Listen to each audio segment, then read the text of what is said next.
Dado que entre muchos de vosotros han surgido dudas a la hora de realizar las actividades de la semana pasada, especialmente entre aquellos que estáis confinados, y sobre todo en lo que se refiere al primer ejercicio, al ejercicio en el que se muestra un gráfico con la evolución de la población activa en España por sectores desde 1900 hasta la actualidad, voy a grabar este vídeo explicando de nuevo las características de los tres grandes sectores en los que se divide la actividad productiva, el sector primario, secundario y terciario, y es una explicación sobre cómo han ido evolucionando estos tres sectores, ¿no? Sobre todo la ocupación de los trabajadores en los mismos. Bueno, es una cuestión bastante sencilla de entender, ¿vale? El sector primario.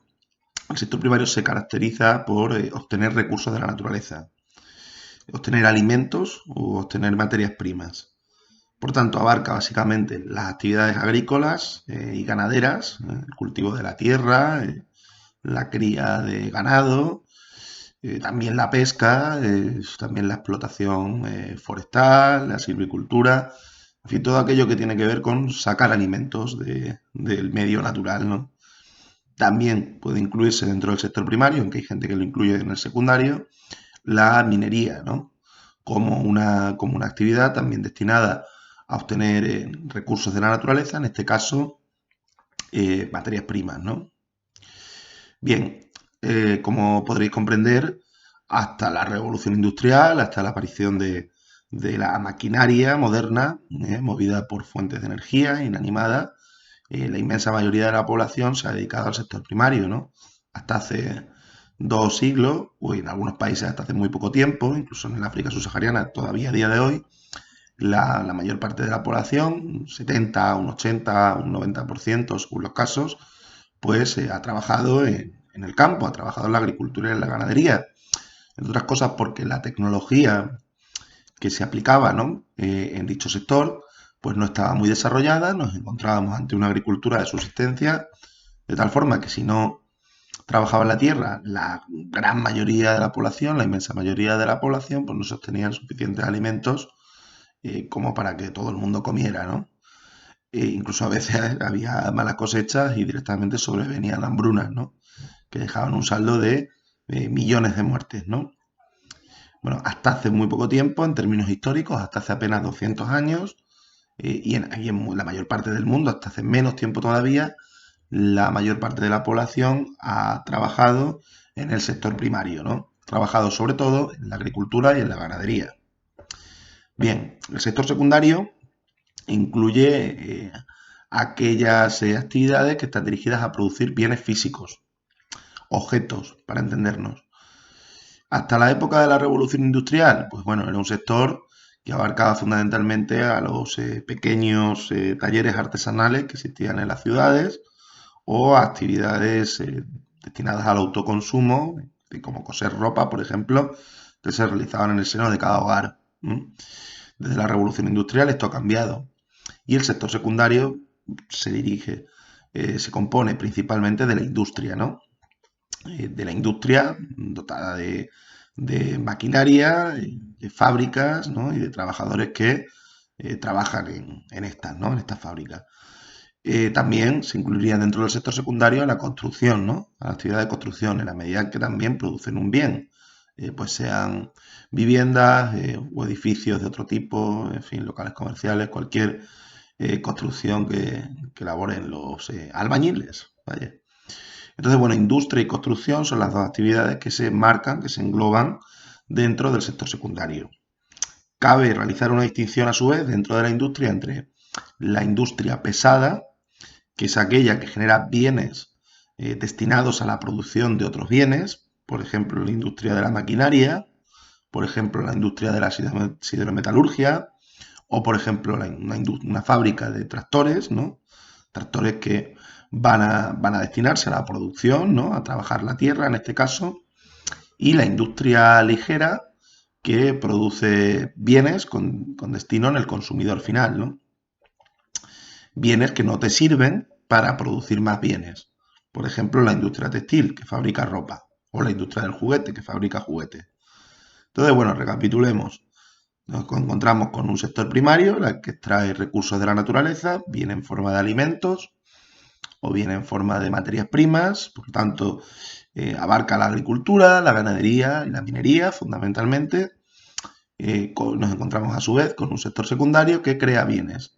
Estos bienes pueden tener el destino del consumo final, como es el caso de la industria ligera, o bien pueden servir para producir otros bienes, como es el caso de la industria pesada, o simplemente se limitan a la construcción de edificios, de viviendas, de cualquier tipo de estructura construida, como es el caso de la construcción, ¿no? Tanto el sector secundario abarca la industria y la construcción. Bien, por último, nos encontramos con el sector terciario, que es en el que trabaja la mayor parte de la población, al menos en los países desarrollados, como España, y que es un sector que engloba actividades dirigidas a la prestación de un servicio. Por ejemplo, yo ahora mismo estoy trabajando en el sector terciario, porque no estoy ni extrayendo nada de la naturaleza, no estoy trabajando en el campo, ni estoy fabricando un bien en una fábrica. Estoy contribuyendo a que se produzca un bien en una fábrica, sino que me estoy limitando a prestar un servicio, en este caso transmitiros mis conocimientos, ¿no? La educación, por tanto, entraría dentro del sector terciario, al igual que la sanidad, ¿no? Un médico que te cura, o al igual que un camarero, ¿no? De todo lo que tiene que ver con la hostelería, ¿no? O al igual que el turismo, o al igual que un masajista, en fin, cualquiera que preste un servicio, ¿vale? Que no esté fabricando un bien, ni esté, digamos, cultivando la tierra o metido dentro de una mina, ¿no? Para sacar ahí alimentos, materias primas de la naturaleza, como sucede en el sector primario. Y poco más hay que decir aquí, ¿no? Sector primario, agricultura y ganadería, sector secundario, la industria y la construcción, sector terciario, la prestación de servicios, ¿vale? Bueno, cómo han evolucionado estos tres sectores en España? A partir del año 1900, porque es lo que os vais a encontrar en la gráfica que tenéis que realizar. Bien, si os fijáis, en el año 1900 prácticamente el 70% de la población, incluso un poco más, de la población activa en España, es decir, que la gente que trabajaba en España entonces, lo hacía en la agricultura y en la ganadería, en el sector primario. ¿Eso de qué nos está hablando? Eso nos está hablando de que nos encontramos todavía ante un país agrícola, ante un país con una industrialización débil. Había otras naciones, otros países europeos, como Inglaterra, como Francia, como Alemania, o fuera de Europa, los Estados Unidos, que contaban con un porcentaje de población activa empleada en la industria mucho mayor que España, porque eran estados más desarrollados, porque eran estados que habían tenido más éxito en llevar a cabo su revolución industrial, porque eran estados donde vivía ya más gente en las ciudades que en el campo, y normalmente porque contaban también con una agricultura más desarrollada, ¿no? Una agricultura más desarrollada que permitía que no se empleara tanta mano de obra en las tareas agrícolas porque con menos trabajadores obtenían más alimentos, ¿no? Aparte de los que consiguieran fuera de sus fronteras, ¿no? A través de sus colonias o a través del comercio. Bien, España en el año 1900, como podéis imaginar, no está a la cabeza del desarrollo económico mundial, no es uno de los países más ricos del mundo, no es uno de los países más desarrollados del mundo. Entre otras cosas porque su sector primario es abrumadoramente mayoritario, ¿no? Nos seguimos encontrando, por tanto, a la altura del año 1900, ante una sociedad rural, agrícola, en la que la mayor parte de la población pues, vive y trabaja en el campo, ¿no? Si os fijáis, a partir de los años 20 y 30, incluso un poquito antes, la industria comienza a crecer. Hay distintas causas que explican este proceso, pero bueno, yo me voy a centrar en una, el impacto que tiene la Primera Guerra Mundial sobre la economía española. Al contrario que otros países europeos, España es neutral en este conflicto. No participa ni en el bando que está liderado por Alemania, ni en el bando que está liderado por Inglaterra y Francia. ¿Esto qué les va a permitir? Suministrar con bienes producidos en España a ambos países en conflicto. Estas eran unas naciones más desarrolladas que la española, tenían una mejor y mayor industria que España, pero como están en guerra, pues no pueden seguir produciendo las mercancías que realizaban antes. Muchos de sus trabajadores están en el conflicto, están en las trincheras, están, vaya, combatiendo la guerra, y además buena parte de sus fábricas se tienen que reconvertir para generar armamento o crear municiones, ¿no? Entonces, en esas circunstancias, la industria española, que es menos competitiva, que tiene una peor tecnología, que es menos productiva que la de los países europeos más ricos, pues va a aprovechar la coyuntura, va a aprovechar las circunstancias para empezar a abastecer, para empezar a exportar productos industriales a los países en conflicto. Y esto tiene bastante que ver con el auge que toma el sector secundario, toma la industria en los años 20 y 30, ¿no? Sobre todo en aquellas regiones que ya partían de cierta industrialización previa, que como sabéis son, sobre todo, especialmente Cataluña, y dentro de Cataluña, Barcelona. Barcelona ya es una ciudad industrial desde el siglo XIX, y en menor medida el País Vasco o incluso Asturias, ¿no? Una industria vinculada a la minería del carbón y dedicada sobre todo pues, al sector metalúrgico, ¿vale? ¿Qué es lo que nos encontramos en el gráfico? Bueno, con un dato muy llamativo, ¿no? Que va como a contracorriente de los tiempos. Y es que en España en los años 40 y 50 vuelve a aumentar el porcentaje de trabajadores dedicados al sector primario, dedicados a la agricultura y a la ganadería. En cierto modo, eso nos está hablando de un estancamiento económico de España, incluso de un retroceso. Al menos durante los años 40 podríamos hablar de un retroceso en la economía española. ¿Por qué se explica? Se explica básicamente por los impactos de la guerra civil. Sabéis que entre el año 36 y el año 39 España sufre un conflicto, una guerra entre el gobierno de la Segunda República, del Frente Popular y un grupo de militares sublevados, ¿no? Que acabarán estando liderados por Franco. Esos 3 años de guerra pues, dejan un saldo de destrucción humana y económica que afecta negativamente al desarrollo de nuestro país, ¿no? Se destruyen fábricas, se destruyen puentes, se destruyen caminos, se pierden vidas humanas y el país entra en una crisis económica, ¿no? Aunque sea producto al principio de la guerra. Pero claro, esa situación se prolonga mucho en el tiempo, ¿no? Fijaos, en los años 50 está trabajando más gente en el campo, está trabajando más gente en el sector primario que en los años 20, ¿no? O en los años 30, y eso es muy curioso, eso es muy llamativo. Tiene que tener, por tanto, también otra explicación, además de la guerra civil. Esa explicación residirá en el fracaso económico de los primeros años, de las primeras décadas de la dictadura franquista, ¿no? La política económica aplicada por el primer franquismo. Es una política económica fracasada porque aspira a un ideal irrealizable o que tiene consecuencias económicas muy negativas, que es el de la autarquía, ¿no? La autarquía consistía en intentar producir el mayor número de bienes y servicios posibles dentro del propio país, ¿no? Y esto contribuye a nuestro aislamiento respecto al exterior y a que haya dificultades para que la industria española pues, se dote de materias primas o se dote de maquinaria, ¿no? Por todos los controles del gobierno que están dirigidos a que eso no se produjera, ¿no? Y a que se intentara crear todo desde el propio país, ¿no? Eso que a priori puede parecer una política que favorecería el desarrollo de nuestra industria nacional, pues no lo hace, ¿no? Además hay que tener en cuenta que España hasta los años 50 está aislada del resto del mundo. El gobierno de Franco simpatiza con Hitler, ¿no? Y con Mussolini durante la Segunda Guerra Mundial.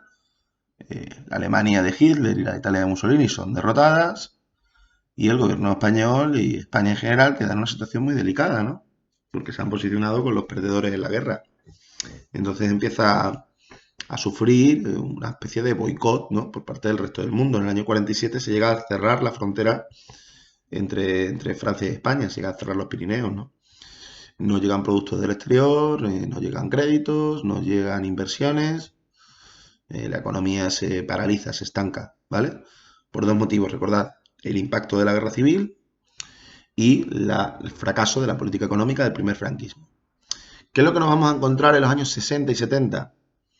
Que hay una disminución, una reducción del sector primario a favor del número de personas ocupadas en el sector terciario, en los servicios y sobre todo en las industrias. Porque la década de los 60 y la década de los 70 son los periodos de mayor desarrollo industrial conocido en la historia de España. ¿Por qué se produce ese desarrollo o ese desarrollismo? En primer lugar, hay que tener en cuenta que cambia la política económica del franquismo a partir del año 59 y comienza a ser una política más exitosa, más eficaz. Se abandona la autarquía y se empiezan a aplicar unos planes gubernamentales, los llamados planes de desarrollo, que resultan bastante eficaces, ¿no? En esos planes el Estado intentaba orientar un poco la economía, realizando, subvencionando, por ejemplo, aquellos sectores que considera estratégicos o incluso poniendo en pie industrias públicas. Junto al cambio en la política económica del franquismo hay que tener en cuenta que España supera definitivamente su aislamiento respecto al exterior. Empieza a tener unas mejores relaciones con el resto del mundo y sobre todo con los Estados Unidos. Empieza a recibir la ayuda del gobierno estadounidense, ¿no? Que se convierte en un protector, por así decirlo, del régimen franquista. Muy ligado a lo anterior, muy ligado a esa superación del aislamiento, a esas buenas relaciones con los Estados Unidos, nos vamos a encontrar con que España comienza a recibir inversiones extranjeras, ¿no?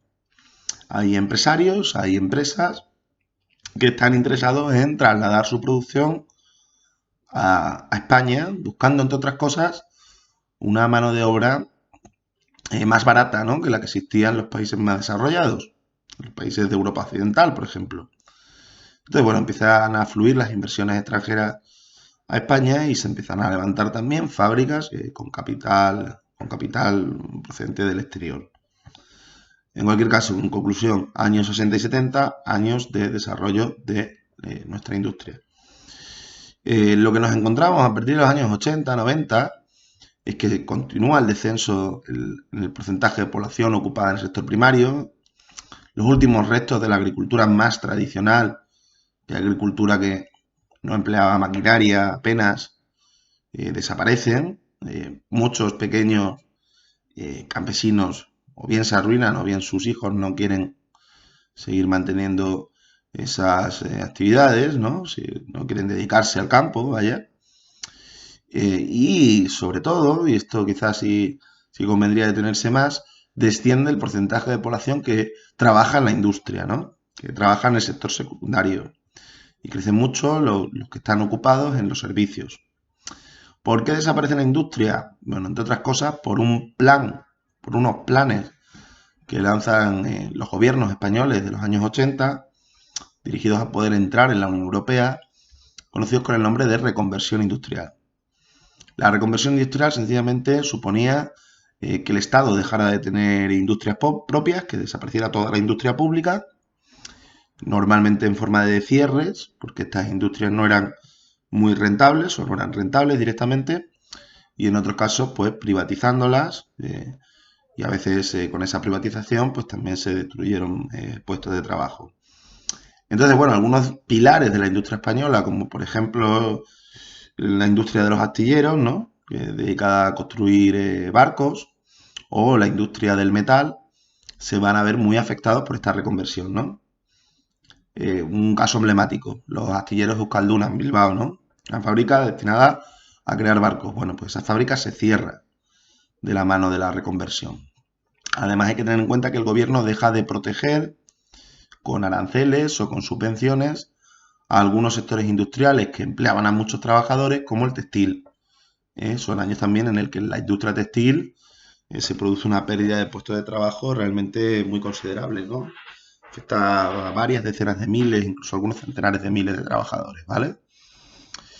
¿Qué nos encontramos por ende a partir de los años 90 y en lo que llevamos del siglo XXI?